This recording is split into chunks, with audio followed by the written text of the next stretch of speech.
Friends, twin flames जो हैं वो एक ही soul two different physical bodies में इनकारनेट होता है, राइट?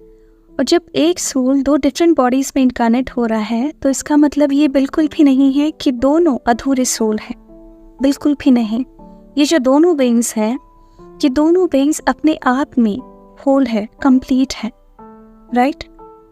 और आपने ये हमेशा सुना होगा कि ये जो दोनों काउंटर पार्ट्स होते हैं, राइट, ये एक दूसरे की परफेक्ट मिरर होते हैं, राइट, फुल मिरर होते हैं। इसका मतलब क्या है कि आपके अंदर जो चीज़ें हैं, राइट, वो उनके अंदर भी है। इसको थोड़ा सा डिटेल में अगर हम समझें तो मिरर क्या करता है? जब भी हम मिरर में देखते हैं तो मिरर आपको सत्य दिखाता है, ट्रुथ दिखाता है। जो चीज़ जैसी है वैसी ही दिखाता है। जब आप मिरर के सामने जाते हैं तब वहाँ पे किसी तरह का कोई पर्दा नहीं होता, किसी तरह का कोई इल्यूजन नहीं होता है, राइट? जो चीज़ जैसी भी है वैसी ही वो आपको दिखाता है। तो इसी तरह से आपका जो ट्विन फ्लेम होता है वो आपका परफेक्ट मिरर होता है। उसके बिहेवियर पैटर्न से जो भी चीज़ें आपको दिखाई जा रही हैं वो चीज़ें आपके अंदर कहीं ना कहीं हैं और आपको उनको देख के हील करना है।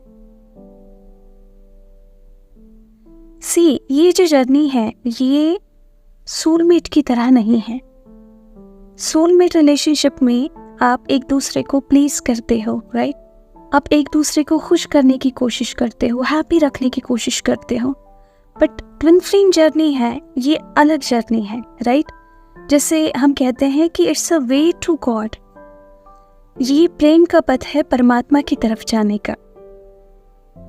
तो इसमें परमात्मा क्या करता है कि आपके अंदर का जो लाइट है या फिर आपके अंदर जो दिया है उसको ये जलाने की कोशिश कर रहा है।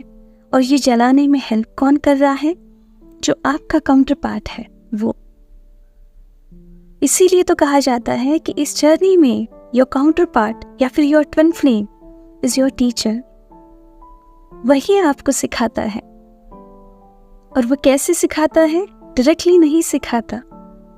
उसके बिहेवियर पैटर्न से वो 3D में आपको कुछ चीज़ें मिरर करता है और उस मिररिंग से आपको अपने अंदर देखना पड़ता है कि कौन सी चीज़ वो इस समय मुझे मिरर कर रहा है। उसको अपने अंदर देख के आपको उस पर्टिकुलर चीज़ को हील करना होता है। और ये जर्नी ऐसे ही चलती है क्योंकि आप दोनों जो हो वो एक ही हो, आप दोनों अलग नहीं हो।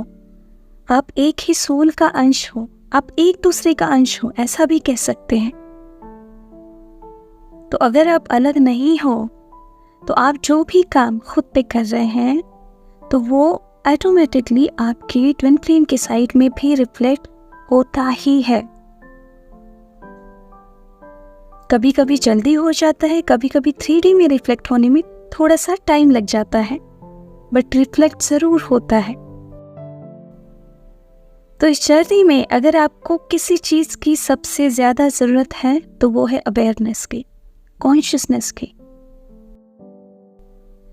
इंसान की फितरत होती है कि दूसरों के जो दोष होते हैं ना वो बहुत जल्दी पकड़ लेता है, या फिर दूसरों की मिस्टेक्स होती हैं जल्दी पकड़ लेता है, या फिर क्रिटिसाइज करना है जल्दी कर लेता है। पर जब बात खुद पे आती है तो अंदर से ही ना आ जाता है। क्यों ना आता है? क्योंकि ईगो कहता है मेरे अंदर तो ये है ही नहीं, ये उसका दोष है, या फिर उसने ऐसा किया, या फिर वो ऐसा कर रहा है, वो मुझे दुख दे रहा है।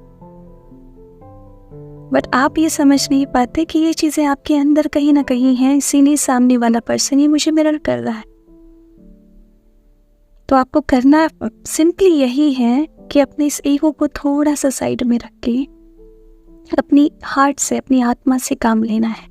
क्योंकि आत्मा जानती है कि ये जो कुछ भी मिरर हो रहा है ये मेरे अंदर पड़ा है, मुझे इसे देखना पड़ेगा, मुझे इसे हील करना पड़ेगा। और देखने के लिए अवेयरनेस की, कॉन्शियसनेस की बहुत ज़्यादा ज़रूरत होती है। अवेयरनेस कैसे बढ़ता है? जब आप ध्यान करते हैं, गहरा ध्यान करते हैं। जितना ज़्यादा आप मेडिटेशन बढ़ाएंगे, राइट। जितना ज़्यादा आप डीप गहरे ध्यान में जाएंगे उतना ज़्यादा आपका कॉन्शियसनेस लेवल आपकी वेकिंग लाइफ में बढ़ता जाएगा और वो आपको मदद करेगा। तो यस, इनर वर्क में मेडिटेशन को बहुत ज़्यादा इम्पोर्टेंस दिया गया है। इसीलिए अपने इनर वर्क के साथ साथ मेडिटेशन करना आपको बेहद ज़रूरी है, क्योंकि ये आपको खुद से जोड़ता है, डीपर लेवल में खुद को जोड़ता है। जितना ज़्यादा आप पेशेंस रखेंगे, जी हाँ, इस जर्नी में आपको बहुत ज़्यादा पेशेंस रखने की ज़रूरत होती है, और जितना ज़्यादा आप अवेयर रहेंगे, कॉन्शियस रहेंगे, उतना जल्दी आप अपनी यूनियन को पास ले आएंगे।